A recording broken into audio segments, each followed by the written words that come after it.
Assalamualaikum warahmatullahi wabarakatuh. Sahabat sejarah Islam, setelah kita membahas pendidikan agama, ilmu dan militer Al-Fatih, kini tibalah saatnya kita menelusuri kepribadian dan karakter beliau.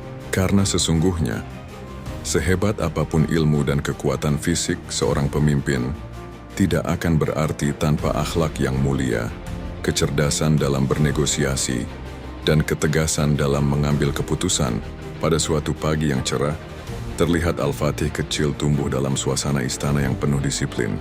Ayahnya, Sultan Murad II, mendidiknya dengan aturan ketat.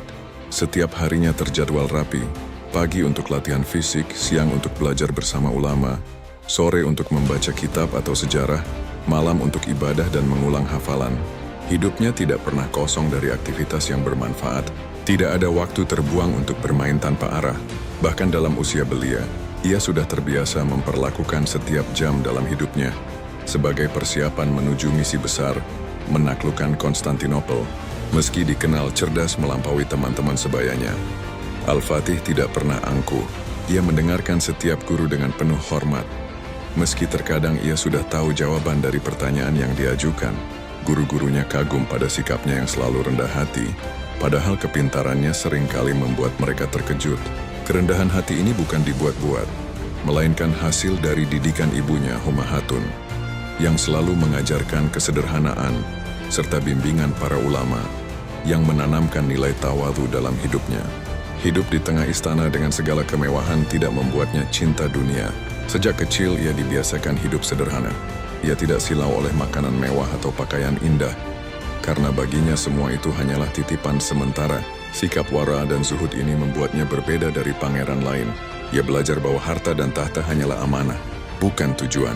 Kekuasaan bukan untuk dipamerkan, melainkan untuk dipertanggungjawabkan di hadapan Allah. Sifat tanggung jawab Al-Fatih terlihat jelas bahkan ketika usianya baru menginjak 12 tahun. Saat itu, ayahnya, Sultan Murad II, sempat menyerahkan tahta kepadanya karena ingin menenangkan diri dari hiruk-pikuk politik. Namun dunia luar tidak tinggal diam. Bizantium dan musuh-musuh Utsmaniyah segera mencium kesempatan itu. Mereka menganggap bocah belia di atas tahta hanyalah celah kelemahan. Maka serangan-serangan mulai dilancarkan. Bayangkan sahabat sejarah Islam, seorang anak berusia 12 tahun duduk di singgasana, menerima laporan demi laporan tentang gerakan musuh yang semakin berani. Banyak yang meragukan dirinya. Para pejabat istana bingung, dan situasi kerajaan menjadi genting. Disinilah karakter Al-Fatih tampak menonjol. Ia tidak panik, tidak menangis, tidak lari dari kenyataan. Justru ia menulis surat kepada ayahnya dengan kalimat yang singkat, namun penuh wibawa. Jika ayah adalah sultan, maka datanglah dan pimpinlah pasukan. Tetapi jika akulah sultan, maka aku perintahkan ayah untuk kembali dan memimpin pasukan. Kalimat ini sangat dalam maknanya. Meski usianya masih 12 tahun, ia sudah menunjukkan kecerdasan politik tingkat tinggi. Kata-katanya terdengar tegas tapi penuh perhitungan. Tidak ada nada memberontak tapi syarat wibawa. Dari surat itu kita bisa melihat bahwa Al-Fatih sejak kecil sudah pandai bernegosiasi. Ia tahu bagaimana menyampaikan pesan keras tanpa menyinggung harga diri ayahnya. Ia menggunakan logika politik yang jelas. Jika ayahnya masih sultan, maka tanggung jawab ada di tangan beliau. Tetapi jika dirinya yang sudah menjadi sultan, maka ia punya wewenang penuh untuk memerintahkan ayahnya. Inilah bukti kecerdasannya. Negosiasi itu bukan hanya soal kata-kata manis, tapi soal keberanian menyampaikan kebenaran dengan bahasa yang tepat. Al-Fatih berhasil melakukannya di usia yang sangat belia. Sultan Murad II pun tersentak membaca surat itu. Ia menyadari bahwa putranya bukan anak kecil biasa. Surat itu membuat Murad kembali memimpin pasukan sementara waktu. Namun sejak saat itu, semua orang di istana tahu, Muhammad muda telah menunjukkan jiwa kepemimpinan sejati. Visi yang tidak pernah padam. Selain tanggung jawab dan kecerdasan politik, yang membuat Al-Fatih luar biasa adalah visinya yang besar untuk menaklukkan Konstantinopel. Sejak kecil ia sudah menanamkan dalam hati bahwa hadis Rasulullah tentang kota itu bukan sekadar janji, tapi sebuah misi hidup. Setiap kali ia menghunus pedang latihan, ia membayangkan tembok raksasa Konstantinopel. Setiap kali ia menarik busur, ia membayangkan barisan musuh di atas benteng. Dan setiap kali ia duduk mendengarkan guru-gurunya, ia membayangkan dirinya memimpin pasukan Islam memasuki kota itu. Visi ini membuatnya selalu fokus. Ia tidak pernah tergoda untuk bermain-main tanpa arah. Ia selalu tahu kemana hidupnya akan berlabuh. Jika kita rangkum, maka karakter Al-Fatih terbentuk dari 5 hal utama. 1.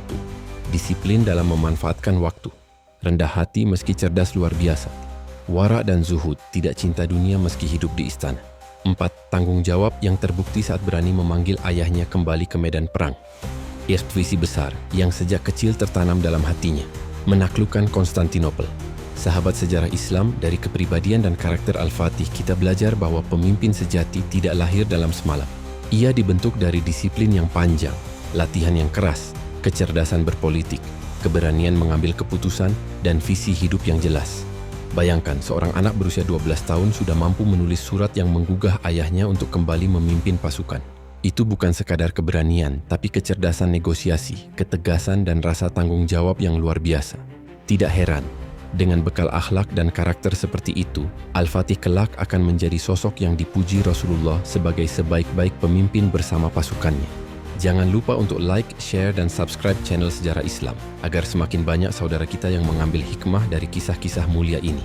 Aktifkan juga lonceng notifikasi, supaya tidak ketinggalan kelanjutan bagian berikutnya. Awal mula Al-Fatih memimpin. Wassalamualaikum warahmatullahi wabarakatuh.